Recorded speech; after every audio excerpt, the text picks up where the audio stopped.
ทุกคนนี่มาเบิ่งคลิปนี่แต่แต่ประเทศมึงส่งออกเข้าหั่นนะ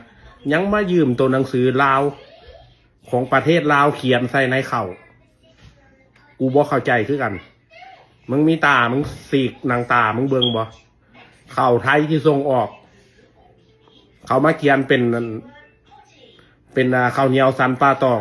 ยังเป็นตัวลาวโอ้โหบักปึกบักโง่มึงเอ้ยอันนี้แหละเขาบอกให้ไปเฮียนบ่เฮียนนะยามเขาเฮียนแล้วไปเลาะไปลิ้นอยู่บ่สนใจความรู้เขาจักได้บัดนี้เนี่ยเท่าตายละล่าล่ะปานนั้นอยู่เมืองนอกความรู้ระดับส่ำนี้ความรู้น่ะ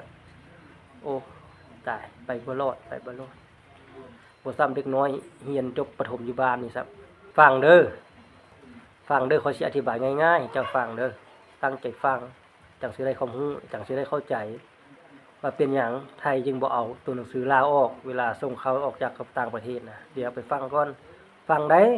ถ้าบ่ฟังเนี่ยบ่เข้าใจเด้แล้วก็บ่มีความรู้ได้ฮะสิบอกให้ง่ายๆมึงเว้าหั่นเป็นหยังคนไทยส่งเขาออกต่างประเทศเป็นหยังคือได้ยืมตัวหนังสือลาวใส่เขาบ่ได้ยืมเด้อถ้าสมมุติว่าสินค้าที่ไทยซื้อนะจากลาวไปหั่นนะยกตัวอย่างคือมึงเว้าเข้าเนาะเป็นตัวหนังสือลาวอยู่เห็นบ่เป็นหยังเขาจึงต้องเอาออกเพราะว่าเขานี่นำเข้าจากลาวเห็นบ่แต่ว่าไทยอยากเอาส่งออกต่างประเทศถ้าต่างประเทศมาเห็นเขาสิอยากรู้ว่าเขานี่มาแต่ไสเห็นบ่บ่ได้เป็นคนลาวอยู่ต่างประเทศเขาก็สิรู้ว่าเขานี่มาจากลาวเห็นบ่มันเข้าใจง่ายๆอยู่บ่ผู้เว้านี่เพราะว่าไทยนี่นำเข้าจากลาวได้เขาตัวนี้เห็นบ่เป็นหยังจึงไทยจึงเอาออกเนาะตัวหนังสือเขาบ่ได้เอาออกได้เพราะว่าเขานี่นำมาจากลาวเห็นบ่ถ้าเอาออกเขาก็ว่าเขานี่นำเข้าจากไทยเห็นบ่แทนที่จะคนไทยมาซื้อเข้าจากลาวยกตัวอย่างบ่สินค้าจากลาวเห็นบ่มันมีตัวหนังสือลาวอยู่เวลาไทยเอาไปเห็นบ่ส่งออกต่างประเทศนะมันก็ต้องมีตัวหนังสือลาวเห็นบ่เพราะว่าไทยนี่ครับรับจากลาวไปเห็นบ่ถ้าคนไทยรับจากลาวไปตัวหนังสือนี่แกเอาเบิดบัดนี้สินค้านี่ส่งออกต่างประเทศถ้าว่าสินค้านี่บ่ได้มาตรฐานเด้เพราะว่ามีตัวหนังสือไทยอยู่ในหั่นคนต่างประเทศเขาก็ว่าเข้าใจผิดว่าสินค้านี่เป็นของไทยแม่นบ่เวลาเขาตรวจสอบมันบ่ได้มาตรฐานเขาก็ว่าบริษัทของไทยนี่เฮ็ดบ่ได้มาตรฐานเห็นบ่เขาก็มากดสอบมันก็เสียแล้วบัดนี้เสียบริษัทเขาแล้วแม่นบ่ถ้าฉะนั้นสินค้ารับจากลาวเนาะหรือว่าเป็นเขามันมีตัวหนังสือลาวในบอกเขาแม่นบ่สอบเขาหั่นฮอดประเทศเขาก็บ่ต้องเอาออกเลยแม่นบ่เขานี่รับมาจากลาวฉะนั้นไทยส่งออกต่างประเทศถ้าสมมุติว่าสินค้านี่บ่ได้มาตรฐานต่างประเทศอยากรู้ว่าเขานี่มันบ่ได้มาตรฐานนำมาจากบริษัทใดจากประเทศใดนี่เขาก็จังสิได้รู้ว่า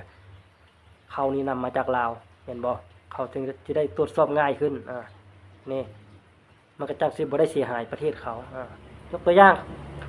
คนไทยเนาะครับเขาจากประเทศจีนมาเห็นบ่มาเขาก็ตัวหนังสือเขาสิว่าหยังเนาะ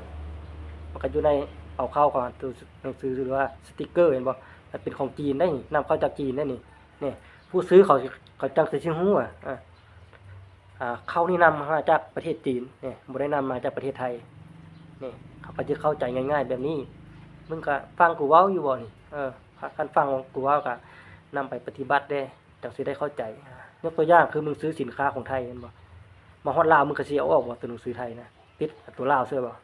มึงจังสิได้เอามากินเอามาใช้มึงเข้าใจอยู่บ่มาแล้วมีคนมาถามว่าสินค้านี่มาแต่ไสมึงก็สิว่าเป็นของลาวซื่อบ่ว่าเขาถามบริษัทนี่ตั้งอยู่ไสนี่มึงสิไปบอกเขาอยู่ไสบัดนี้มันบ่ได้มีเป็นของลาวนี่สินค้านี่นำเข้าจากไทยนี่เวลาเขาจะตรวจสอบเขาก็สิว่าฮู้มันมาจากไทยแท้นี่อันนี้มันเป็นโลโก้ของไทยนี่หนังสือไทยนี่นำเข้าจากบริษัทตัวนี้นี่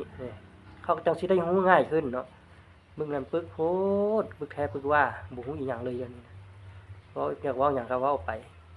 อันนี้แหละเขาจะบอกให้ไปเฮียนเด้ตอนยังน้อยนะเฮียนเข้าใจว่าเฮียนนะมึงไปอยู่เมืองนอกมึงก็ได้ไปขี้ค้าเขาบ่หรือว่าบ่ได้เข้าเฮียนบ่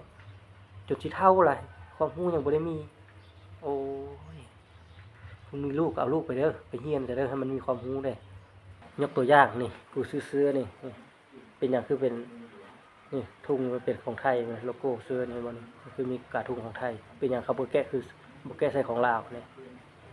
ก็ย้อนอันนี้แหละเสื้อเนี่ยมาแต่ไทยบ่ได้มาจากลาวเข้าใจแล้วบ่ผลิตมาจากไทยสินค้ามาจากไทย ถ้าเขามาตามหาได้เสื้อนี้อยู่บริษัทใดของเราไปหาอยู่ใส่บัดนี้ให้เป็นผู้ผลิตนี่เขาสิไปฮู้แม่นบ่ฉะนั้นผลิตอยู่หม้องใดเขาก็ต้องใส่โลโก้หรือว่าตัวอักษรนั่นบ่ให้ขึ้นกับประเทศนั้นผู้ซื้อเขาก็จึงสิได้ฮู้ว่าเขาไปตรวจสอบอยู่ไสหานี่อยู่ไสอันนี้